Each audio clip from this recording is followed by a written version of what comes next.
Hey guys, welcome back to my channel. So today I'm doing something a little different. I got some glitter going. Today I am recreating a look I saw on Instagram. I follow Patty Dubrov, who is a celebrity makeup artist. She's one of my favorites. She does a lot of big celebrity names, and lately I've been seeing her post a lot of pictures of Margot Robbie and all the looks she's been doing for the awards season. And she posted this photo here, which, you know, I'll just put it on the screen. That better? I'll put the picture right here. As you can see, it's like a really glittery, soft, angelic, ethereal kind of look for spring, and I think it's so gorgeous. I think Margot wore this to the Peter Rabbit movie premiere, and I thought, that is gorgeous. I want to try doing it. But I did kind of my own take on it just because I didn't have giant, chunky, eye-safe glitter that I could use all over my eyes like she did on Margot. So I decided, you know what, I'm just gonna do some sheen with some glitter thrown in there. But I kind of tried to match the rest of my face to match hers. I ended up skipped bronzer and opted for contour and blush instead, a very soft highlight, except on my nose. My highlight's always out of whack on my nose. But if you want to find out how I did this look, then you are in the right place. Just keep watching. Okay guys, so to start off with, I am taking the Makeup Geek eyeshadow in the shade Bedrock, and I'm just taking this color and building it up on my lid through my crease, just this color. I just wanted kind of a cooler, neutral-ish kind of base to put the glitter on top of. Now to do the glitter, I am taking two different eyeshadows by ColourPop. I believe they're both limited edition, but the new Butterfly collection has a whole bunch of glitters that you can use. The two shades I'm using, in case you already own them, are New Magic and Cherries Jubilee. I'm starting out with Cherries Jubilee all over my lid before going over on top of it with New Magic. And then obviously blending it all over my lid, packing it on until it's about as intense as I want it to be. I'm going to be saving the outer corners for later, so for now we're just worrying about the lids. Now to move on to my face, I am priming with two primers today. First, I'm going with the Smashbox Photo Finish Primerizer to hydrate my skin because my skin is dry AF right now, before going in with the Becca First Light Priming Filter. You guys know this is my holy grail primer. I feel like it's been in every other video of mine. And today for foundation, I'm going back to another favorite, the Lancome Teint Idole Ultra in the shade Ivoire N100. This is just a really good match for me right now. It's not too pink, it's not too neutral. It's a nice, not too pink, not too neutral. I meant yellow. It's a good neutral for me right now.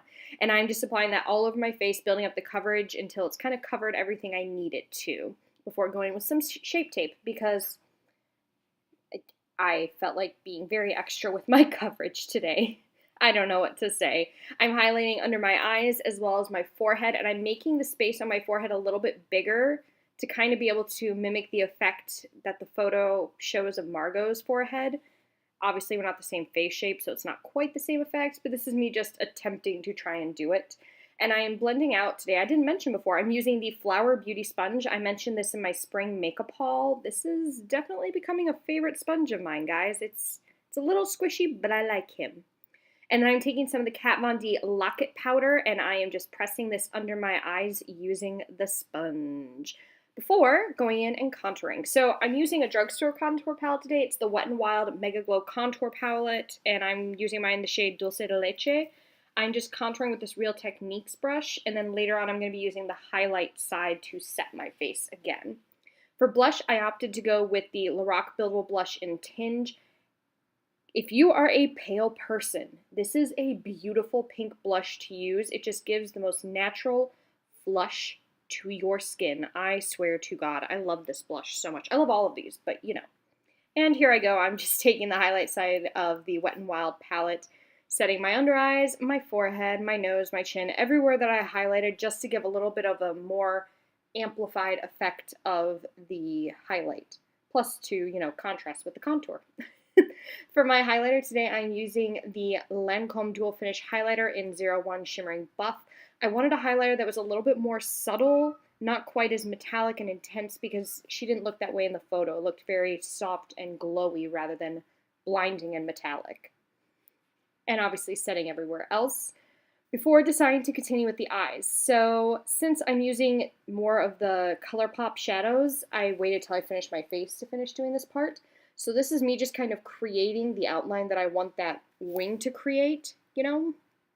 And then I'm taking some of the Too Faced glitter glue on a shader brush and just packing it on where I'm going to put it before I start going in with some glitters. So the glitter I'm putting on right now is by Violet Voss, and it's in the shade Wendy. It's this really pretty light white crystal. I'm sorry I don't have a clip of the actual glitters, guys. I suck. And then I'm going in with a darker one called Venus in just a second, which is like really, really dark. It's a lot more dark metallic silver rather than light and white with multicolor.